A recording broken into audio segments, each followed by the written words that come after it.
What's up, welcome back to Nowstalgia. Dave here with a review of Polo G's fourth album, Hood Poet. Polo G, the rising rap star out of Chicago, one of the most successful new rappers of the last 5 or so years, you could say. I've been a big fan of Polo G's rise to this point, particularly that second album, The GOAT from 2020, where I think Polo really established himself as one of the signature new voices in the Chicago scene, particularly the most significant Chicago drill rapper of the moment, giving us tons of great songs on that album, like Flex featuring the late Juice World, 21, Heartless, the awesome Wishing for a Hero, which very capably, samples and interpolates Tupac's Changes. I was really over the moon for that album.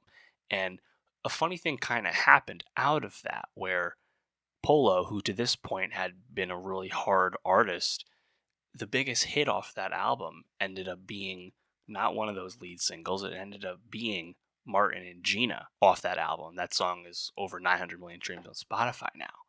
And taking that along with the biggest hit of Polo G's career off his last album back in 2021, Rap Star, you take those two songs and you kind of realize what's happened with Polo G. Polo G has stopped being a drill rapper and is more of a melodic, like sing-songy rapper. And it's just not exactly a lane I thought he was going to go down, because I thought that versatility of being able to do both was a strength of his. The problem with Polo G's Hood Poet is when Polo G leans into the melodic sound and leaves behind the drill roots, he becomes less interesting as an artist because he doesn't stand out nearly as much doing the melodic stuff. I think it's a bit of a shame because Hood Poet has some of the best storytelling, the best introspection of Polo G's career, I would say, but the songs are just a lot less fun to listen to. The beats are certainly less inspired. I don't see how it can be anything but disappointing if you've been a big Polo fan and you've really enjoyed this ride. Like, he gave us many bangers just a few years ago, and I think Hood Poet's lacking in that department. It really pains me to say it. A lot of talk has been like Polo G fall off. Again, I think lyrically he's at his best, but like sonically and like vision wise is just not interesting right now. On one hand, like you listen to Polo G talk about his career and whatnot, he's wanted to slow down a little bit. He's wanted to, back out of the public eye, step back from fame at least a little bit.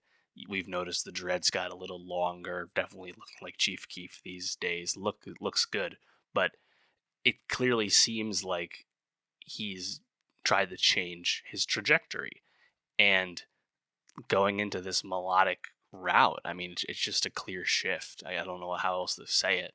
And he's just a different artist now than he used to be. And not to be hyperbolic, like there are highlights here. There's the occasional hard moment from Polo, but I think if we look to really one of the best songs off Hood Poet, and that would be the song Distraction, I think it's probably my favorite song on the album. That song starts incredibly hard in terms of Polo G rapping. Also, one of my favorite lines from him. They claim we locked in, what if we wasn't rapping? Very self-aware. Talking about fame, talking about sobriety, some of his best lyrics, some of his best storytelling on this song. And yet this song itself, he like is so desperate, so quick to stop rapping hard on it. And it's like, oh man, like that's what people loved, you know? And maybe I'm just speaking for myself and people like me, because again, his biggest hits are actually the melodic stuff. So I get it, but I just can't help but be disappointed. The song Dark Side stood out to me as well. I really enjoyed the piano. Very noticeable on that beat. Actually made this beat interesting and stand out across most of the album just because it was a bit different. Bad Kids featuring Glorilla, probably my second favorite song on the album, because God, those piano keys are dancing again on that song. And then, man, Glow is awesome on this song. Great feature. She's going harder than Polo G, and obviously we know Glorilla can go hard. She's having a great year, but that's one where they almost go bar for bar, at least a little bit. I would have liked it even more, honestly, but that's certainly a highlight.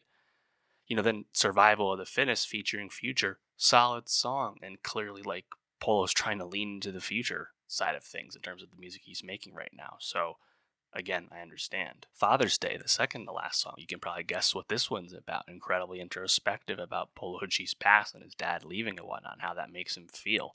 And you have like a children's choir like sampled like throughout and in the background of the song. Quite powerful, great writing. the song Rain Fallen featuring the Kid Leroy. Honestly, I thought the Kid Leroy had like a tougher flow than Polo on the song. Like when did in my wildest dreams did I ever expect to say that? Only Gang with 42 Duck, that's okay. I thought that song definitely had more potential. Things fine. We a Shoot with Dirk, like it's fine. Obviously, we like the Chicago connection, but the song's okay. And yeah, just a lot of the songs without features, like really like, passed me by, honestly. So I'm hoping Polo G can kind of find a better happy medium in terms of this lean. He's never going to abandon this melodic sound. It's way too successful for him, I guess. I'm also curious how this album performs. He didn't have like a hit single leading up into this. The album Hall of Fame, it was okay. Apart from Rap Star, though, nothing really stuck around. So we're a few years removed from some of the more popular, like, volume of hits he's had. So I'm just curious, like, what's next for Polo G? He's still quite young, obviously. I'll be interested to listen for sure. But let me know, what did you think of Polo G's fourth album, Hood Poet? Are you disappointed in his new direction like me? What did you think? And for more rap reviews, more music reviews, subscribe, and I'll see you next time.